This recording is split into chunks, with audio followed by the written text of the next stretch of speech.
Welcome to this edition of Great Books, a lively discussion of a selection from the canon of exceptional literature. Here's your host, Jack Hatfield. Welcome. Thanks for joining us for the Great Book Show. I'm Jack Hatfield. Our panel meets periodically to discuss great works of classic and modern literature. David will introduce our selection for today, The Shawl, a short story by Cynthia Ozick. David? Today's selection is the short story, The Shawl, by Cynthia Ozick. Ozick was born in New York in 1928. She is known both for her novels and shorter fiction, as well as a substantial body of literary criticism. Her fiction often treats Jewish American life, as well as other subjects, putting her in the company of Philip Roth, Bernard Malamud, and Saul Bellow. She has won or been shortlisted for numerous literary prizes, including Penn Awards, the Man Booker Prize for both her fiction and literary criticism. David Foster Wallace has called her among the greatest living American writers. The Shawl first appeared in The New Yorker in 1980. A companion piece, the novella Rosa, also appeared in The New Yorker several years later. It documents the lives of the characters in The Shawl 30 years later. The Shawl introduces us to three characters, Rosa and her baby Magda, and the 13-year-old Stella. In the story's first few short pages, we discover that Rosa carries Magda wrapped in a shawl. As the three characters walk and starve somewhere in a Polish concentration camp, we learn that not only does the shawl keep the baby warm, but hides the baby. It provides a placebo for the mother's lack of breast milk. In the first line of the story, we learn that Stella is cold and envies Rosa's close relationship with Magda and the warmth of the shawl. Eventually, Stella appropriates the shawl. When the family is potentially exposed to the elements and comes to the attention of their captors, Rosa fears they will be killed. Exposed and without her shawl, Magda is taken by a Nazi soldier and dies when he pitches her against an electric fence. In her grief, Rosa retrieves the shawl and sucks on it for sustenance, just as Magda did. Some of the questions that occurred to me were, is Stella responsible for Magda's death? Could Rosa have behaved differently? What would have changed the outcome? What is the role of the shawl in the story? Let's see if we can find some solace for Rosa and Stella as we discuss this story. Jack? Well, I thought the first question would be the last question asked by the title of it. This is The Shawl, and it seems to play an important role in this story.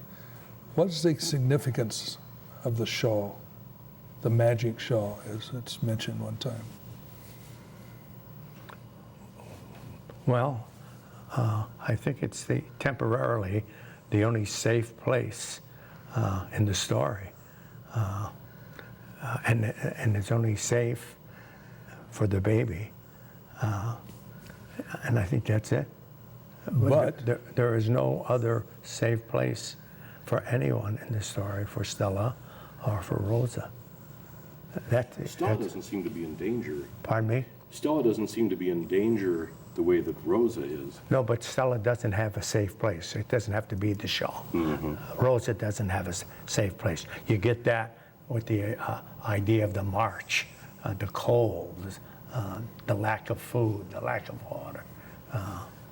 But the shawl becomes a solace for her too in the barracks, which leads to a disastrous. Shawl. Yeah. What happens when the shawl isn't covering Magda? Right. yeah, Magda. What happens? Well, I was just going to say that the shawl causes the death of Magda. It's not safe anymore. Or the lack of the shawl. Because when Stella took it off, there's no safety anymore. Well, that was my reading. Besides safety, it provides sustenance. It provides sustenance to Magda because she sucks on it when she can't get any breast milk. How would you answer Jack's question? What's the meaning of the shawl? All that's kind of at one level, but below that, is it a symbol of something? It's a totem for security. Yeah, safety. A layer of protection. And it reminded me of, since this is a book about a Jewish family, the Jewish prayer shawl, which is a layer of protection. You're protecting yourself with your God when you're praying to him. And this shawl acted like a tallit, Talisman. But a protection from fate or from the situation. From death. From death, but from discovery and warmth. And it was life-giving because it supposedly kept the baby alive for 3 days while she sucked on it without any milk or water.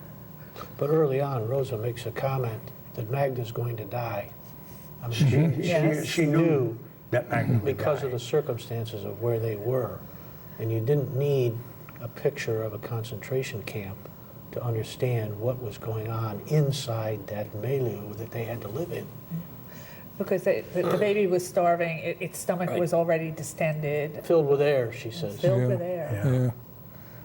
But I agree with everything you're saying, but what jumped out at me is it was the cause of her death. Her death. And that jumped out more than the Well, it was the safety lack of the aspect. shawl that caused her death. Yeah. Sure. But it did cause the death. Well, I think the lack cost her death. But because she went looking for it. Yeah. Because the Yeah. baby went looking for it and therefore went out to where the guards could see her. Yeah. And she didn't have that attachment to it. She It wouldn't have provided run out. shelter from the elements and from fate.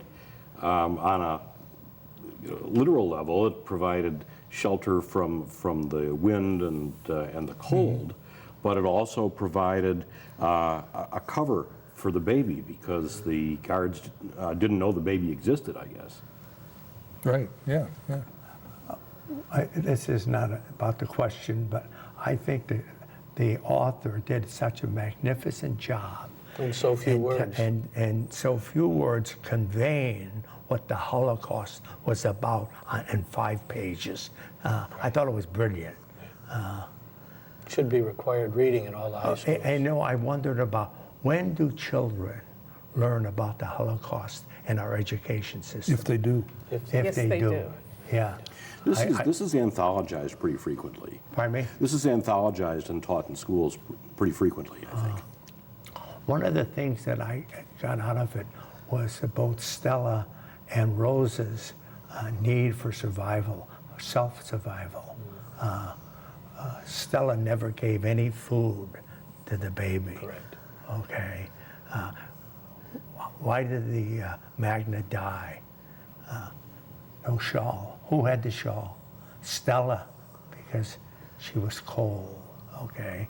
And Rosa, when she said she wanted to give the baby to some stranger as they were walking, if there was some stranger on the side, but she couldn't because if she fled the line, she would be killed. Where did that need for self-survival come from? And of course, the concentration camps, okay, which she was part of. Does that make any sense? Mm-hmm. Yeah. What? I was interested in the first page where it talked about that Stella wanted to be wrapped in a shawl. She was a young Yes. girl too. She was only Well, 14. 13 years old, Yeah. 14 I years think old. it said she was 14. But she wanted to be wrapped in a shawl, hidden away, asleep, rocked by the march, a baby around infant in arms. And she wasn't. She was too old for that. And the baby was protected. And she wanted to be protected like the baby. I was taken with the question of Stella's culpability in the whole thing, because she obviously caused it by appropriating the shawl, but for a very human reason. She was a kid, she was cold. That's the very first line. And she wanted to be warm and she wanted to be protected because she was cold and unprotected. And so Rosa, or the narrator, says, Stella made Magda die, just point blank. Yeah. And is Stella really that culpable, or is it understandable that she would want the shawl, I think? Let me ask it in a little, that was going to be my next question, in a slightly different way. Is all stories we've read usually have a hero and they have a villain and they have a weakness, a fatal flaw? Do any of that apply to any of these characters? For instance, Stella. Stella was human, Yeah. I think.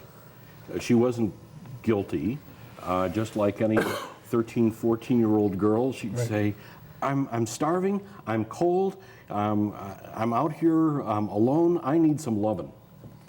How about Rosa? Wasn't Rosa human? Sure, they all were. But Good what was question. scary about there was another quote in the book where Stella called the baby Aryan Aaron. Yeah. because she looked Like a she blonde didn't look hair, Jewish. right. She looked like she Blue had eyes, some German blood showed in up. her, right? And the narrator said it sounded to Rosa as if Stella had really said, "Let us devour Devour her." And she was saying that people, including Stella, looked at the baby as if once the baby died, they were going to eat her because they were so hungry. And that's a horrifying. I think you can also draw something View. from that. If the child was Aryan, blue-eyed and blonde hair, she's also implying not only the eating the baby physically, but as metaphor for the people that kept them in the concentration camps. Yes. They need to be eaten and killed. And the question that you were just talking about here, she says, then Stella took the shawl away and made Magda die. Afterwards, Stella said, I was cold. And afterwards, she was cold always. The cold went into her heart. Rosa saw that Stella's heart was cold. Oh, yeah. So when you're in that type of environment, it's the survival of the fittest.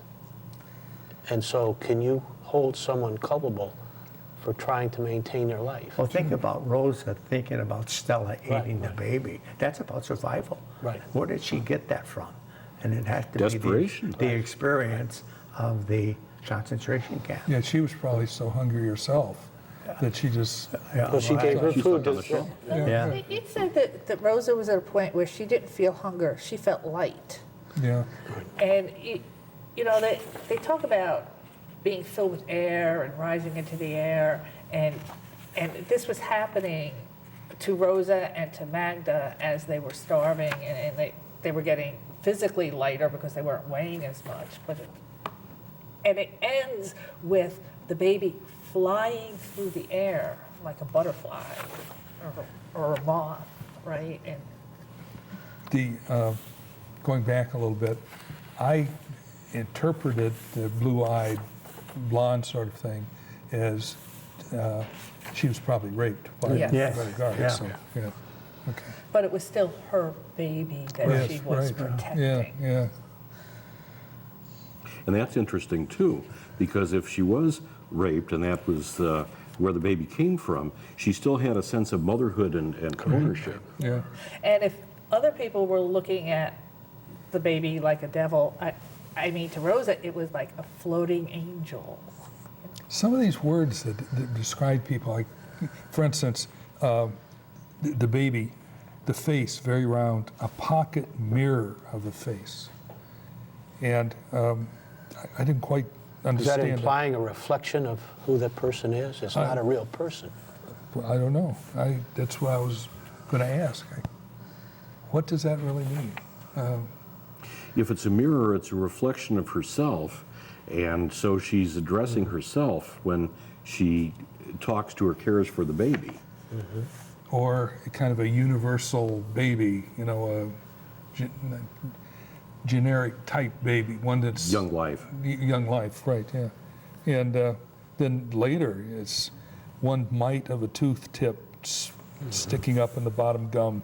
How shining an elfin tombstone of white marble gleaming there. Of a tombstone. And this- What a and it- vision. I mean, Yeah, her there you use go. of language is just spectacular. She's painting pictures every sentence. And all the foreshadowing, a tombstone, yes. One question I was going to say at the end, but I'll ask it now, is why? What the author is doing, at least to me, is demanding that I face some horror. And Demanding what? that I have to face some horror there. What's the point of the story? Why is it such a good story? Why is it recognized as such a good story? Why do we like it if we do? Not like it as in humorous thing, but get something out of it. Well, I think it's something that civilization, society cannot forget.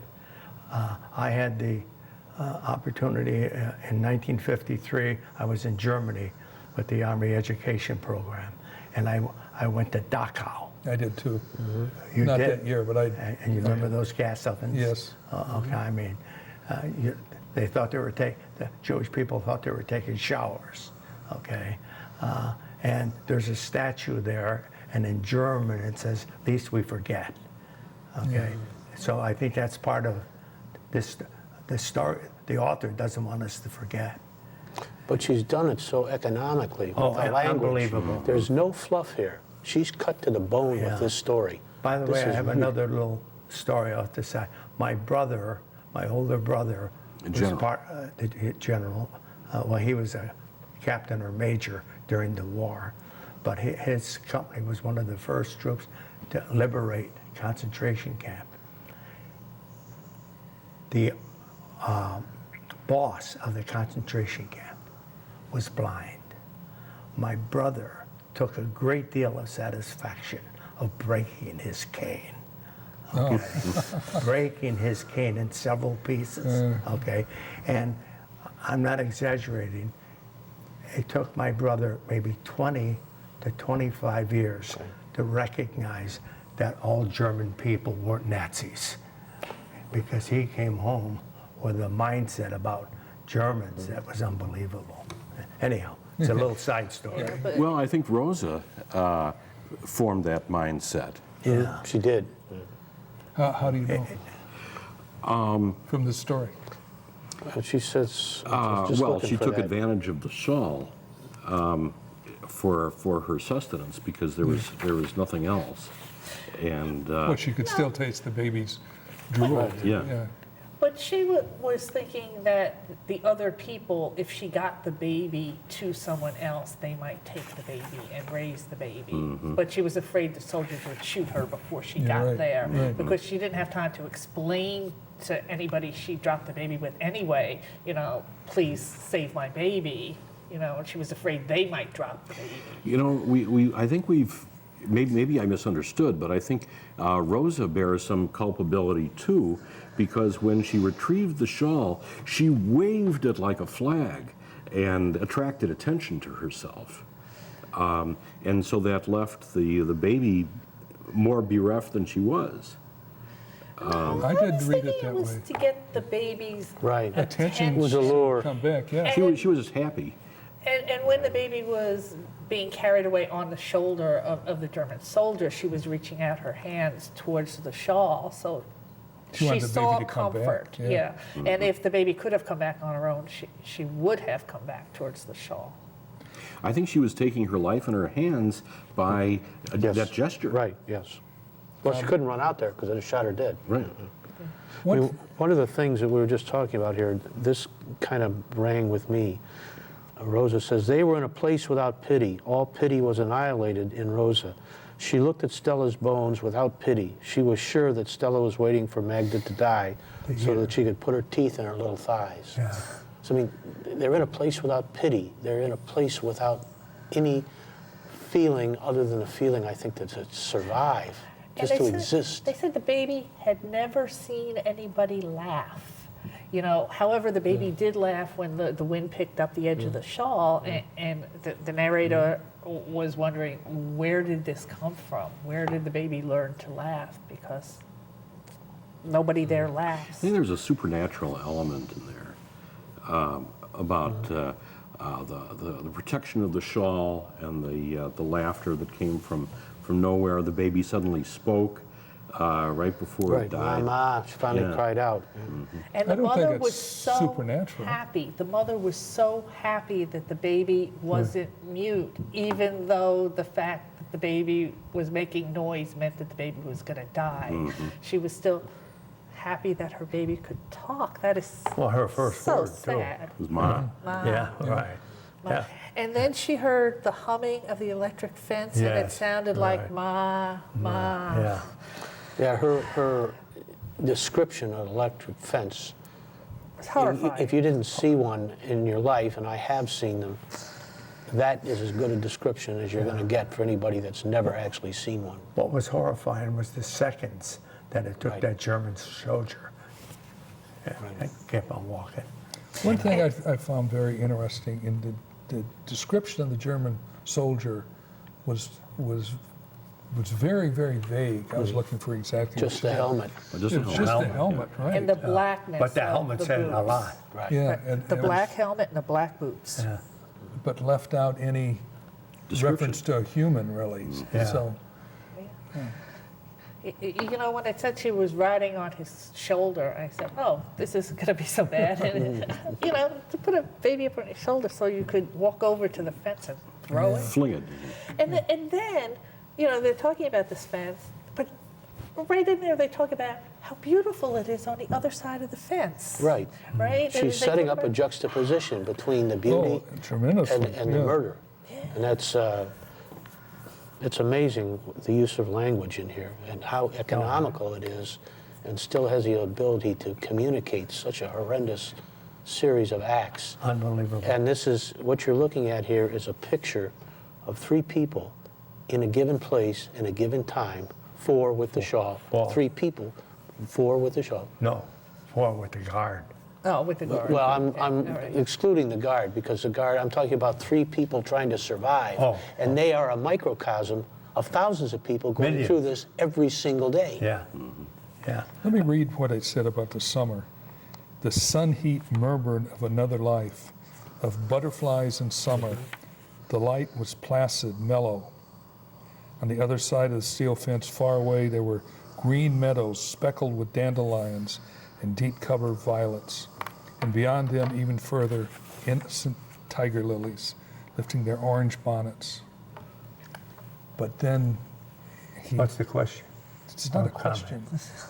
It was just, Well, the next sentence kind of Yes. puts it in. Life. well, Did you read the next sentence Yes, after that? Oh, my goodness. yeah. The next sentence is contrasting it with Right. The excrement life inside of that facility and dripping on down a daily from basis. from It's the top bunk and just. And that's what is there, flowers and rain. They don't have any beauty. What else their did you side of get the out of fence. this? We're running close to the end. Well, I revisited the question, how could this happen? How could a whole nation, and not only a whole nation, but there were many outside of Germany that knew that this was going on. How could it continue to go on for as long as it did? Well, you had Pol Pot doing this in Asia. You know, And you had the American people doing that with the American Indians. you know, that was no question one of the sins of America, okay? But this was different. Okay. I think it's hard to have gradations of Well, evilness. it's true, it's tough. And the part that amazes me is how people manage to survive. That will to live. Yeah. That kept Rosa from screaming when she saw her daughter murdered. That will to live, the sustenance that the shawl then gave her, that she clung to the shawl and stuffed it down her throat so that she wouldn't scream out. You know, that will to live within her that I think let her that's, survive. that's humanity at its lowest base of existence. When you have to live like that. At the core. At the Yeah, core. at the I mean, core. in 1862, in December 25th, 1862, the United States government hung 36 Lakota Indians all at the same time. 36 trapdoors dropped because they fought against the government because they were eating grass, because they were stealing their food. So that is a view of what we've just read. It's man's inhumanity to its fellow man. And there is a price to be paid for that sooner or later, yes. I mean, that was the reason for the Nuremberg trials, to set up a court of law to try these people. And what it does to the survivors. Exactly. They carry a burden for the rest of their lives that they can't get rid of. Well, for those who believe that human nature is part good, has the capacity for good, and capacity for evil. The evil side really shows up. I took it, that's true, but in our lives, for the most part, because of circumstances, we can be good people.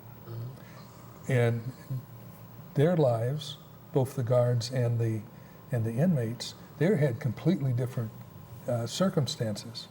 And I think just fate, someone mentioned earlier, has a lot to do with how people react. But Rosa kept that nurturing nature, which we would consider a good, right? I think And she was willing. Stella was forced to play the role of some of the Jewish concentration camp inmates who were also guards. Also guards at the camp. Honor guards, quote. Yeah, and so Stella did something which could be construed as selfish or evil, but possibly understandable in the circumstances, just like those guards.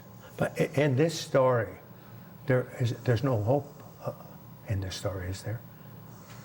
Well, they survived. But there was never any hope for the baby No, because there was no no. hope Well, for the baby. early on, she said knew she her don't daughter know. was She was going to gonna die, die. If she survived or not. Well, she was, in the story, at the end of the story, she was still living.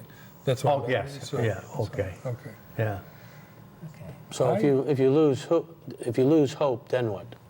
Yeah. What's your purpose No for point. living? If you haven't done it, go to Skokie. If you haven't seen that Holocaust Oh, yeah. Museum, There's one downtown Yeah. Chicago too, Spertus Museum. Spertus, yeah. that tells the story. Yeah. Thanks for watching. Hope you enjoyed the show. Join us next time as we discuss another great selection.